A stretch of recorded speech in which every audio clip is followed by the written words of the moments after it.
Hello and welcome to our next plantalk talk event.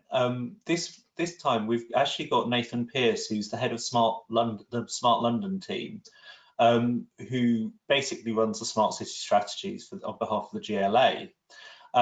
It's really exciting because there's been a really good strong theme around plan tech, but also around how the planning system relates to digital in a lot of these talks. So from my point of view, it's really exciting to have Nathan speak. So just for those of you who haven't watched one of our events before, the first point is if you've got questions that come up during the talk, please do put them in the box on the left-hand side.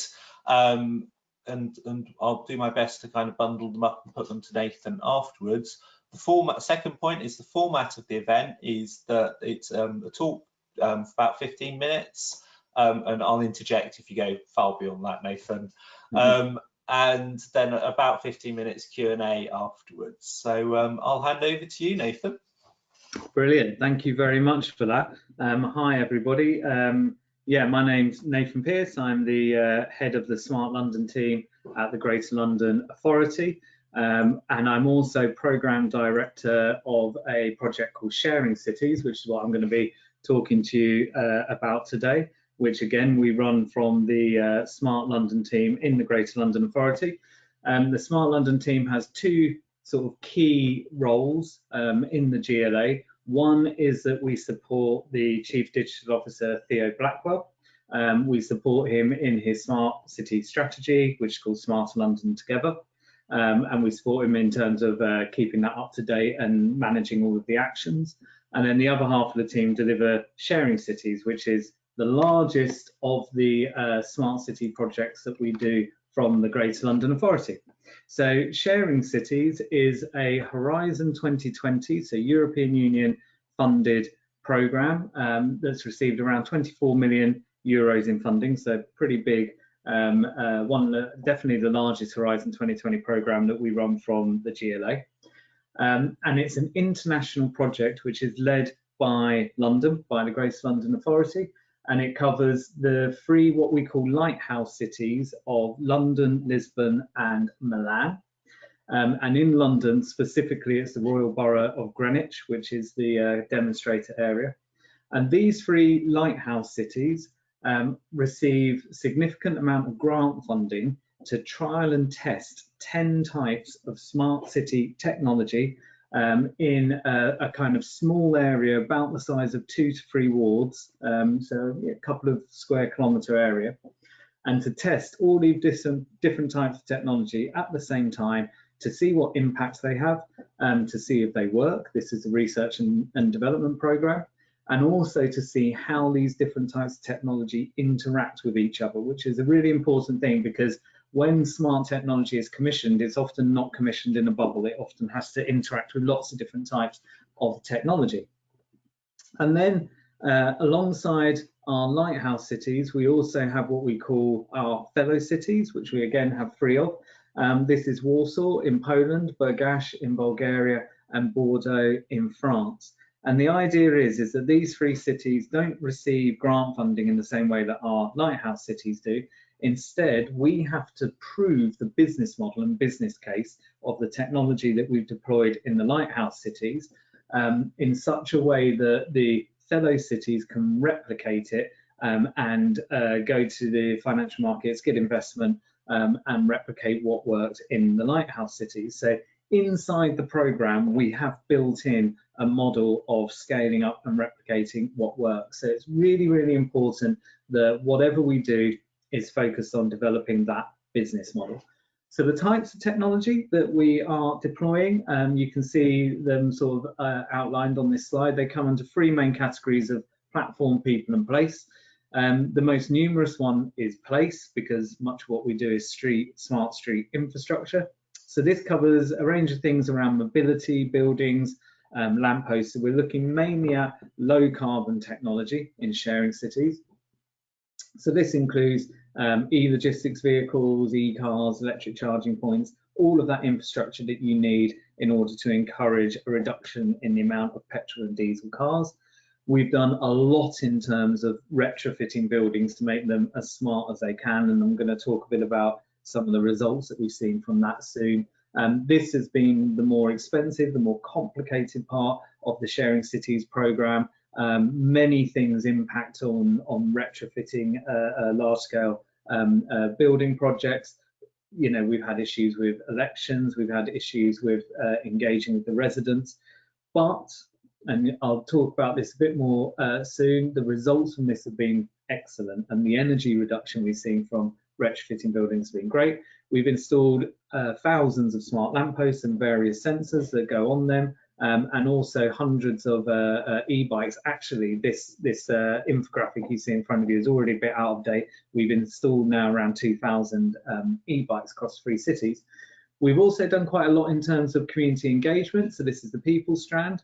And this is about how you engage people digitally, how you look at doing some kind of behaviour change, nudge theory, for want of a better word, basically using digital means to encourage people to use low carbon means of transport, or to act in a way that's more low carbon in their housing. And then finally, the thing that ties all of this together and makes this smart rather than just normal infrastructure is the data platform and the data that's generated from this infrastructure. So we've worked in the 3 lighthouse cities to develop platforms where there weren't any, or augment existing platforms. So in London, most of this work has gone through the London data store. And another really interesting thing that we've done here is something called a sustainable energy management system. And this is basically, for those of you who don't know, it's like a building energy management system at a district level. So it controls the inputs and outputs from various different renewable energy points and all of the energy needs of buildings. And it's essentially an algorithm that drives efficiencies amongst those various points. So that's Sharing Cities. Sharing Cities is part of a bigger funding pot, around £500 million from the Horizon 2020 Lighthouse project. So it's not just us, there's actually 18 other projects. This says 14 here, there's 18, and over 100 cities, all of which are testing lots of very similar types of technology. So we've created a really interesting network with other European cities to learn from each other and to extract learning from the monitoring information that's coming out from the technology that they've deployed. And yes, there's been quite a Brexit issue in amongst all of this, which is a shame, but London is very much leading in this network, and we were chairing this group for a couple of years recently.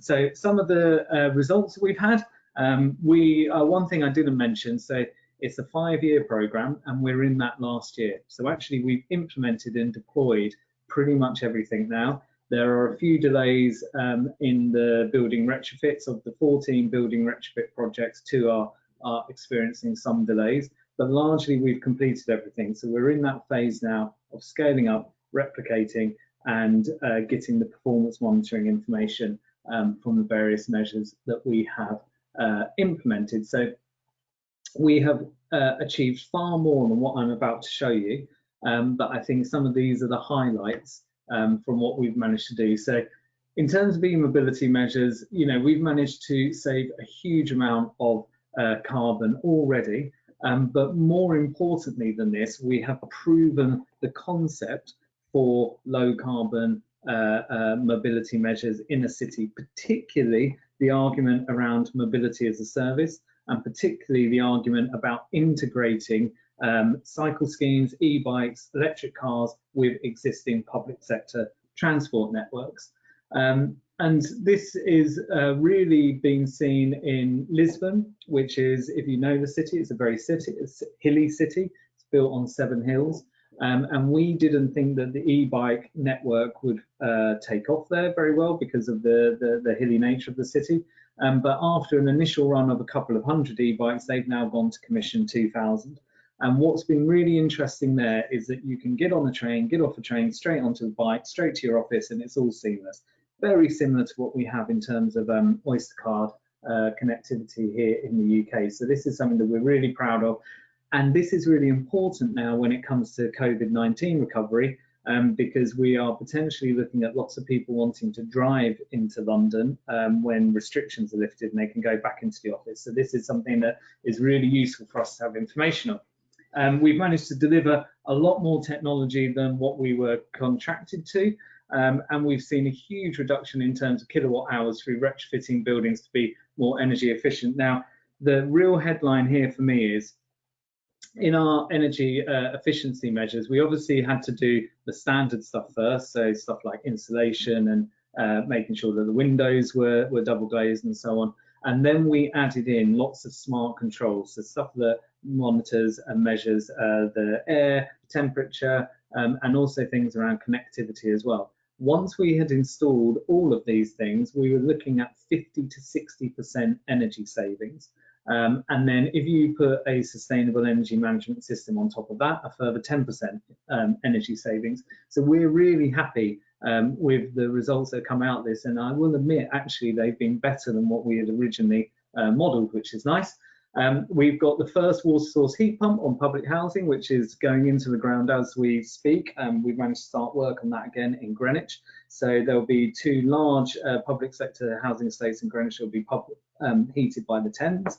And something that we're particularly proud of, which is the picture in the background of this slide, we retrofitted Lisbon's iconic City Hall, which is a UNESCO World Heritage Site. A very expensive retrofit, but what we have proven here is that you can do this kind of work to a historic building as well. And again, we've seen around about a 50% energy saving in that building. We've trialled a number of what we call our digital social markets. So these are the citizen engagement applications, very successful in Milan. We've had nearly 3,000 people sign up. And then I'll rattle through these numbers, 300 electric charging points, 269 electric vehicles. As I mentioned earlier, we're into the thousands of e-bikes now. The smart lampposts have proven incredibly popular, particularly things in Greenwich. We started with a test of 20 electric charging points from lampposts in Greenwich, and demand was so high that we went to 100 very quickly, and now we're looking at going to 150, and it's almost sky's the limit with that. Demand seems to keep growing. The more and more we put it in, the more someone sees this technology on one street, they then want it on the next street. So that's been very positive for us. We've developed a portal in the London data store, which now makes it much easier for all of London's boroughs to feed live data into the London data store. We were right at the beginning of the conversation about privacy impact assessments when GDPR came around. We were actually consulted on that by the European Commission, and we fed into a lot of the work there. And as I mentioned earlier, London has really led on the development of a European-wide smart city network, and recently I am now chair of the UK Smart Cities Network, which includes 16 of the larger cities in the UK as well.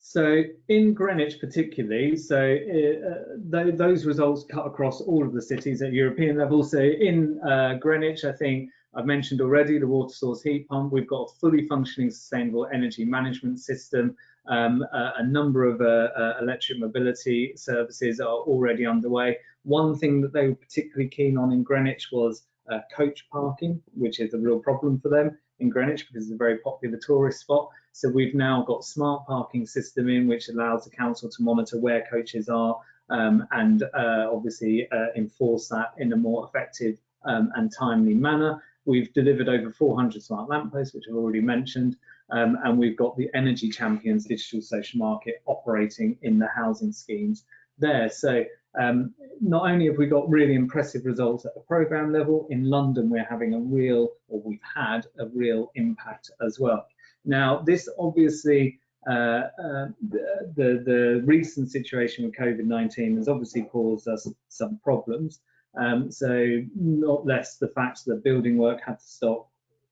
And also a big part of this last year of the Sharing Cities programme is collecting monitoring information from the technology that we've deployed. And unfortunately, if people aren't using that technology, you're not getting information on it. So thankfully, we've had a negotiation with the European Commission, and we're looking at potentially getting year extension to the Sharing Cities programme so we can continue some of this work, continue the scale up work, and also continue to get more monitoring information.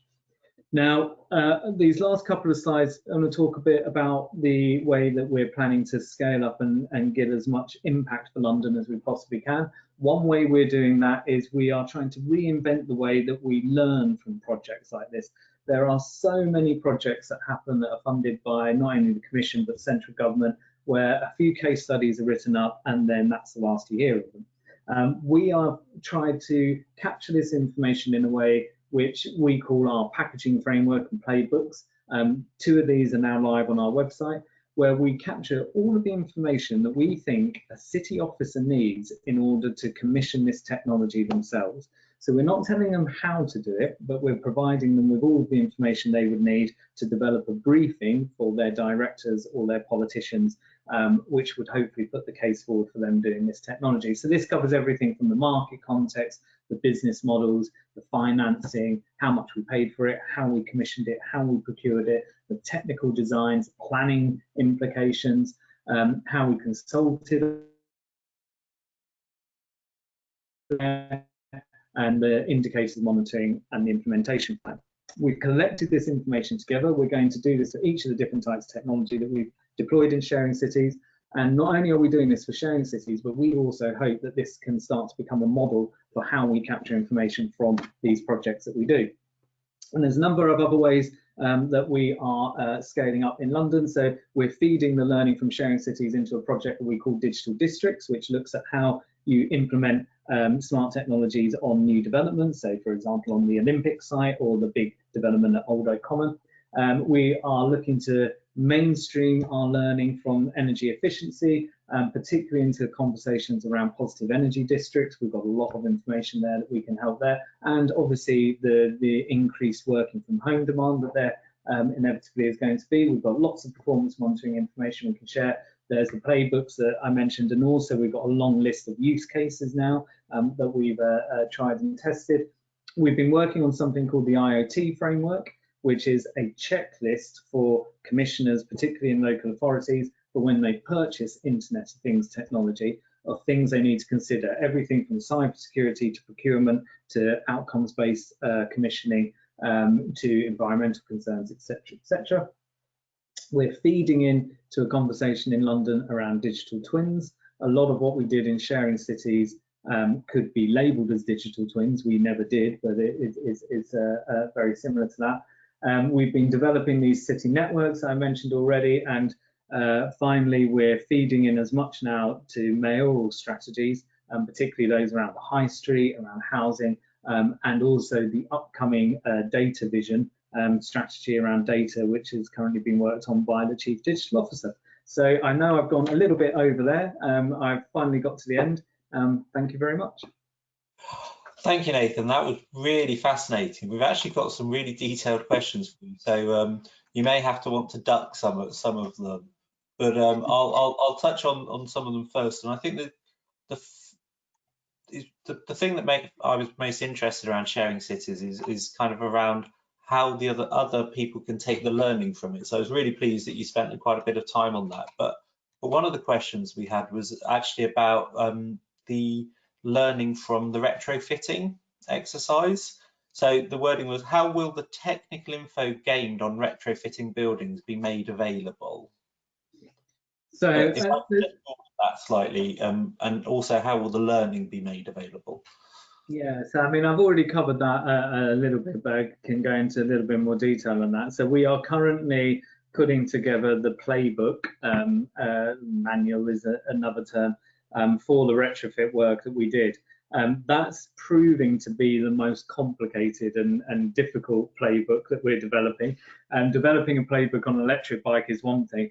Developing a playbook that takes in retrofitting a historical building, retrofitting over 100 flats in Greenwich, 200 condominiums in Milan, and hundreds in Lisbon, which also included schools in Lisbon, is proving a bit more tricky. It's quite a wide range of things. We started work on those playbooks coming from the point of view of trying to create some kind of manual that walked people through the steps they needed to do in order to retrofit a building. It became very apparent that because cities are so wonderfully diverse and different, creating a manual that would apply for everyone everywhere, even within one country, was next to impossible. So the way that we've decided to do it now is go into much more real granular detail about how we did it in our 3 cities, and then we leave it up to another city or another borough to see themselves in that. But we're getting into really granular details. So we're including things like the reports that went to directors, the reports that went to cabinet members. Obviously some stuff's redacted, but most of the information is there. We've gone into detail about the technical information, the costs, which is really important. So there'll be lots of consultants out there that really hate us because we're just giving a lot of this information away for free.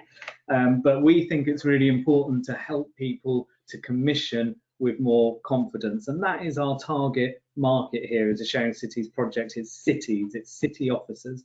It's helping cities to understand what it is that they're trying to commission, what needs they're trying to address, and then help them a little bit there. That's one way. The other way that we can share this learning also is through the partnership. So again, I think I didn't mention this actually in the presentation. The Sharing Cities programme is a partnership of 35 partners, and that cuts across academic institutions, private sector institutions, and the cities as well, so public sector. And there are a number of organisations and companies in there that worked with us on doing this retrofitting. So if people want to talk to and engage with those companies who have actually done this stuff, we can put them in touch. So there's the kind of written captured stuff that we're going to put out there and share. And there's also the capacity and knowledge in the partnership where we are more than happy to put anyone in touch with somebody. No, that's really interesting. And then to kind of take from that, the bit that I was most fascinated about the retrofit was that, first of all, you did the obvious things like the insulation, but then you looked at smart technology that you could implement. What were the highlight bits of smart technology that came out as the most effective? I think one thing that was really important is that lots of the technology, well, all of the technology we put in on its own, a business case for it wouldn't necessarily stack up. It was actually the combination of technology put in at the same time that made the business model effective and had the real impact. As you rightly mentioned, you've got to do the basics first. You've got to get the place airtight and efficient in the first place. But really, it's been the temperature controls. Really, it's been the automated heat on and off. It's been the stuff around the water source heat pump had a massive impact on the Greenwich condominiums there. Some of the stuff that's been really interesting that's come out of the retrofit project that we weren't expecting were the citizen engagement side of things, or the engagement with the residents that took place. So in particular in Milan, they conducted what we think is probably the A++, first-in-class standard resident consultation, which took a long time. But as a result of that, the compliance with using the smart controls is much higher in those blocks of housing than we've seen anywhere else. Because as you and your listeners may know, this technology is only as good as long as you use it properly. And we have seen a lot of instances where people fling the window open and that's it, that's all your hard work is done. Whereas the engagement that we saw in the Milan project was so good that they've actually created a kind of community group there amongst the blocks of housing that we did the retrofitting on. And people are really working with each other to make sure that they use the technology in the correct way. So I think a lot of it has been around the automation of temperature controls, the connectivity, so being able to actually give people the best kind of broadband they can so these controls are matching. And then the other one that was really impressive for us, which was a little bit of a punt, but we're really happy with, is the sustainable energy management system that manages all of this on a district level. For me, the business model for this is almost a no-brainer for most new developments that come up. It was an algorithm, it wasn't expensive, it was written by Imperial College. It's an algorithm that could be adjusted for other sites. And through that algorithm of basically optimizing between various different building energy management systems, we saw a further 10% reduction. In some cases, we saw it up to a 15% reduction in energy. And that for us is something that we were really, I wouldn't say really surprised by, we were a bit surprised by it and very happy with. And this is something that we really would like to roll out in London. No, that sounds really fascinating, actually. To move on to another space, how important was the role of telecommunications, and how important do telecommunications play in achieving these smart tech cities?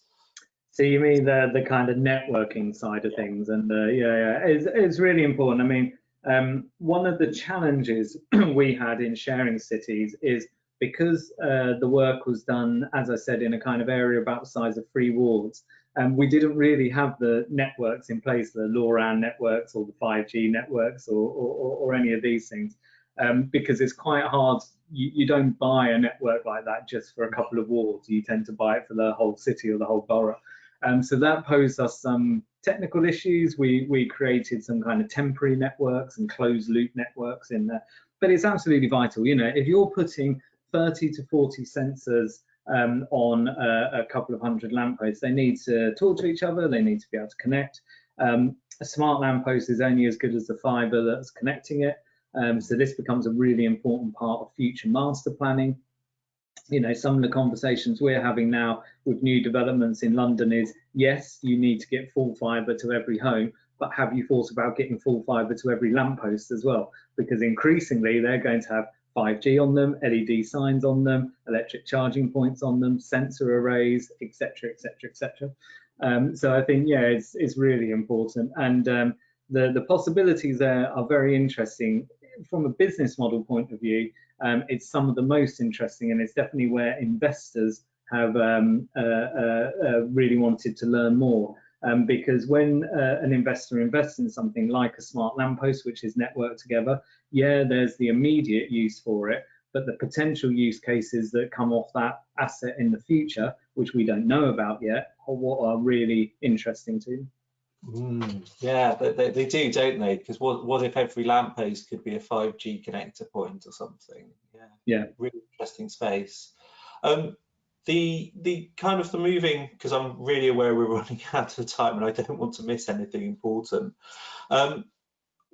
There's another line of questioning around although COVID-19 has slowed down your ability to do the monitoring, is there any other learning you've taken from it as a result of seeing different patterns of usage or seeing different kind of patterns of take up during this lockdown period? Yeah, we have definitely gotten results. So some of the early performance information that we got from the e-logistics was really interesting. So seeing how delivery services can really change when you use something like an electric cargo bike. I think this one was really interesting. We mapped out the route. So we gave a couple of electric cargo bikes to a butcher's in Greenwich, and they previously had a diesel van. And so we put a GPS, we tracked the diesel van for a couple of weeks, and then we tracked the cargo bike. And one of the really interesting things there is the diesel van, even though it could move around quicker, took much longer because it couldn't go through Greenwich Park. Whereas this cargo bike could just go through the park, do a delivery, come back through the park, deliver, and being able to see that mapped out and the efficiency that there was there was really interesting. So that kind of information has been really useful already. We've already seen a huge amount of learning from the bike system set up in Lisbon, which tells us kind of what you already know, but you didn't have the information to back it up, which is if you put segregated cycle lanes into a city and provide good quality e-bikes, people do use them, and they really use them. People actually change the way they come into work as a result of having that really good infrastructure in place. So we've got quite a lot of learning. The building information is coming in, and that's all been really positive as well. What is a shame is that in the last 4 or 5 months, the mobility information has dropped off a cliff. No one's using it anymore. But what is interesting is some of the information that's coming out about the energy use in people's homes, and it's starting to well, it will help to feed into a conversation, we think, about continuing to decentralize energy, and it will feed into that conversation about how will people still be going back into the city centre in the same way, or will they be remaining in their homes more, and what does that mean for living in your house or apartment for longer periods of time? So some of the learning that we've been getting out of our retrofitting should feed directly into that conversation. And actually might help us define what infrastructure we need to make it sustainable. So that's really interesting. I've actually got a pile of other kind of points that I wanted to learn, but anyway, more importantly, there's one final question, and I appreciate you're not in the planning space per se, but it's one that we've asked a lot of our speakers, and I actually get approached quite often by planning students asking this one question, which is what advice is there for anyone getting into the smart cities space to try and build a career in it, certainly in light of the current economic situations? So what advice would you have? How long have we got? that could be quite a big one. And I think one thing that is increasingly becoming apparent with smart cities, and something that kind of holds it back in a way as well, is that smart cities isn't really a thing on its own. It's not something that you would go out and commission. Nearly all the time when a city officer commissions something that we would label as smart cities, which is typically either Internet of Things technology or a platform or something that's internet enabled that generates data, it's usually as part of a wider contract. So, it could be that you're reletting your lighting stock, so then you decide to put some sensors on it or so on. So I think the best bit of advice I would give someone wanting to get into this space is really start to think about it in terms of outcomes-based commissioning and the role that technology can play in outcomes-based commissioning. So if your city has a particular problem with congestion, how can you, either as a planner or as a policy officer or whatever, utilize technology to help resolve that problem in the best way, and then feed that in to the commissioning cycle? Because I think one thing that's going to come out of the COVID crisis is people are going to have a lot less money to spend on shiny, exciting new types of technology. So actually the conversation is much more about how you feed technological solutions into the way that people are commissioning things as they currently stand. And then there's a whole lots of other stuff. I mean, one good thing to look at would be when we release our IoT framework for London.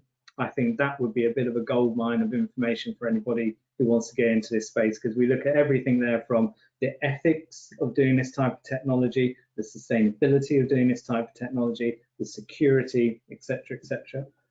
That could be something that'd be useful. And most fascinating as well. That would be a good weekend at home reading, I think. But okay, so I apologize, we've just run over very slightly, but thank you so much for that. That was really, really interesting. So thank you for taking your time to prepare it and to kind of give the talk today. Really useful. And I do have to just give my thanks to Natalie Wells and to Lucy for making all the magic happen. So thank you. Goodbye. Brilliant. Thank you very much. Cheers.